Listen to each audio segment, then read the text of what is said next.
नमस्कार मित्रों। आखिर क्यों एक ऐसे राक्षस की पूजा की जाती है? भारत का एक ऐसा मंदिर जिसके अंदर एक राक्षस की पूजा की जाती, क्यों एक राक्षस को इस कलयुग का सबसे बड़ा देवता माना गया? क्यों उनके दर्शन के लिए दुनिया भर से इतने लोग आते हैं? आखिर वो राक्षस है कौन? वो देवता है कौन? दोस्तों, दरअसल हम बात करने वाले हैं खाटू श्याम जी के बारे में।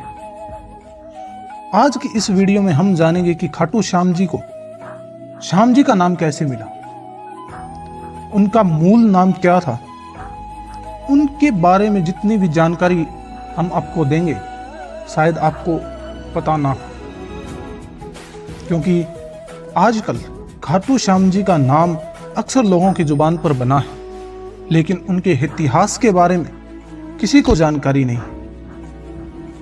तो दोस्तों, आज की इस वीडियो में उनके बारे में हम जानेंगे, उनके इतिहास के बारे में हम जानेंगे। जब पांडवों को वनवास मिला तो माता कुंती और पांचू पांडव एक वन में अपना जीवन व्यतीत कर रहे थे।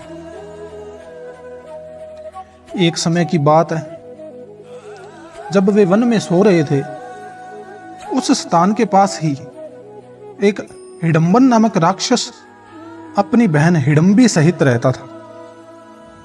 तब उनको मनुष्य की गंध आई, तो उन्हें देखकर यह अपनी बहन से बोला कि इन मनुष्यों को मारकर मेरे पास ले आओ।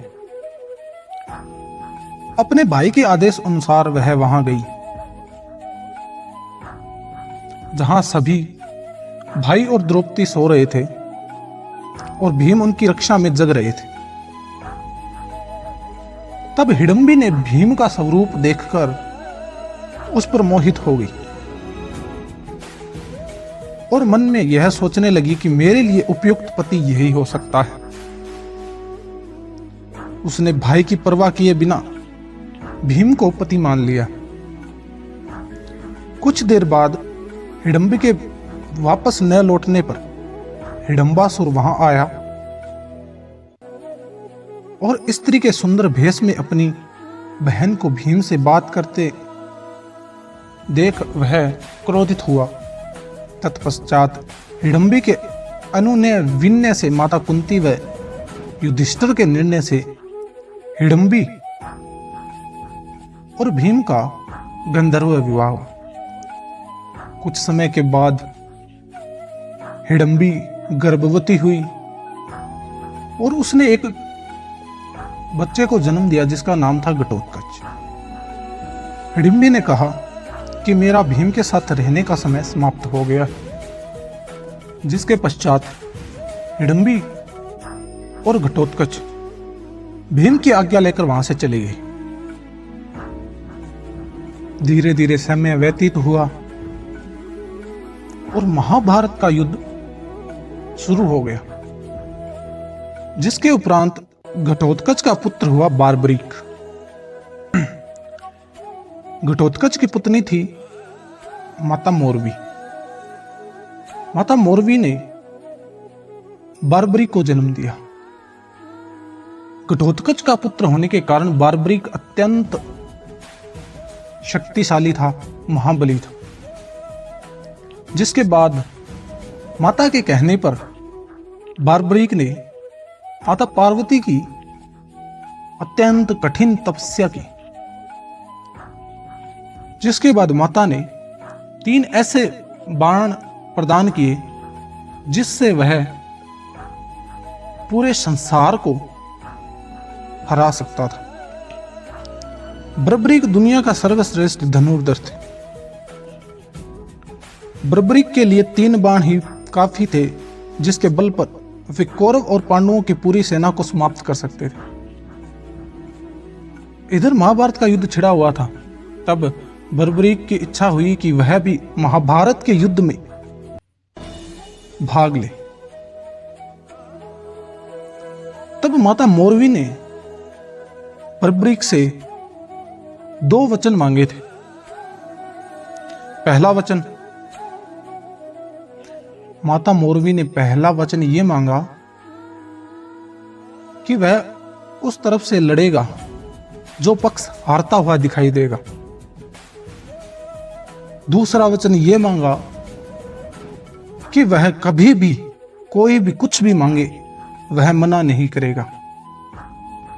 यह दोनों वचन माता मौरवी ने बारबरीक से मांगे थे।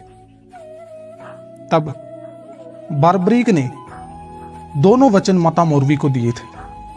पहला वचन यह था कि वह उस तरफ से लड़ेगा जिस तरफ हार होगी। दूसरा वचन यह था कि बारबरीक से कोई भी कुछ भी मांगेगा वह उसे मना नहीं करेगा।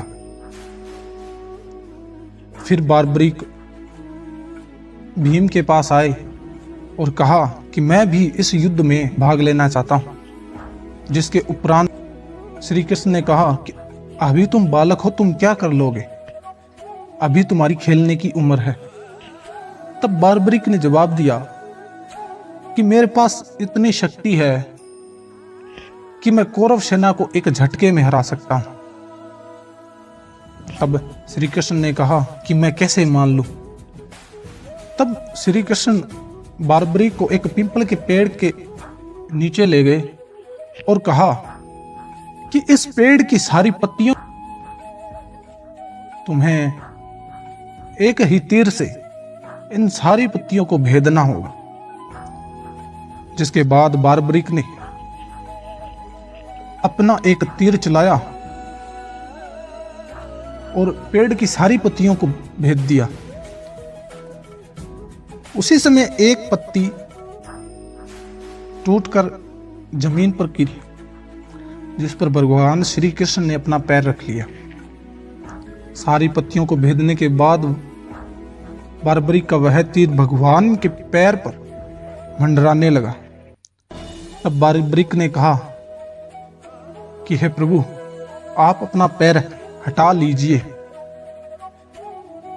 एक पत्ती आपके पैर के नीचे है, अगर आपने नहीं हटाया तो यह भेद देगा। तब उसके इस चमत्कार को देखकर श्री कृष्ण चिंतित हो गए। भगवान श्री कृष्ण यह बात जानते थे कि बारबरीक ने अपनी माता को यह वचन दिया है कि वह हमेशा हार की तरफ से लड़ेगा। उन्हें यह आभास हो गया था कि यदि कौरव हारते नजर आए तो बारबरीक कौरवों की तरफ से लड़ेगा, अगर पांडव हारते नजर आए तो बारबरीक पांडवों की तरफ से लड़ेगा। इस प्रकार तो सारे पांडव और कौरवों का अंत हो जाएगा। अभी भगवान श्री कृष्ण ने बारबरीक से कहा कि बारबरीक, अगर तुम इस युद्ध में लड़े तो तुम सारी सेना का सर्वनाश कर दोगे। अगर पांडवों की तरफ से लड़े तो कौरवों का नाश हो जाएगा, अगर कौरवों की तरफ से लड़े तो पांडवों का नाश हो जाएगा। तब बारबरीक ने कहा, हे प्रभु, मैं क्या कर सकता हूं। तब भगवान कृष्ण ने बारबरीक से दान मांगा। बारबरीक ने कहा, प्रभु, मैं आपको क्या दान दे सकता हूं। तब ब्रह्म रूपी श्री कृष्ण ने कहा कि मैं जो मांगूंगा वो तुम दे नहीं पाओ। तब बारबरीक ने कहा कि प्रभु, आप मांगो तो सही। तब श्री कृष्ण ने उसके शीश का दान मांग लिया। तब बारबरीक ने अपना शीश काटकर भगवान श्री कृष्ण को दान में दे दिया। तब भगवान श्री कृष्ण ने बारबरीक को यह वर दिया कि कलयुग में तुम्हें मेरे नाम से, यानी कि श्याम के नाम से पूजा जाएगा और तुम खाटू श्याम कहलाओगे। जिसके बाद आज इस कलयुग में बारबरीक को खाटू श्याम के नाम से पूजा जाता है। जिसके बाद बारबरीक ने कहा, हे प्रभु, मैं इस युद्ध में भाग तो नहीं ले सका, लेकिन मैं इस युद्ध को देखना चाहता हूं। तब भगवान श्री कृष्ण ने बारबरीक के शीश को एक पहाड़ी पर स्थापित कर दिया। जिसके बाद बारबरीक ने पूरे महाभारत युद्ध को उस पहाड़ी से देखा।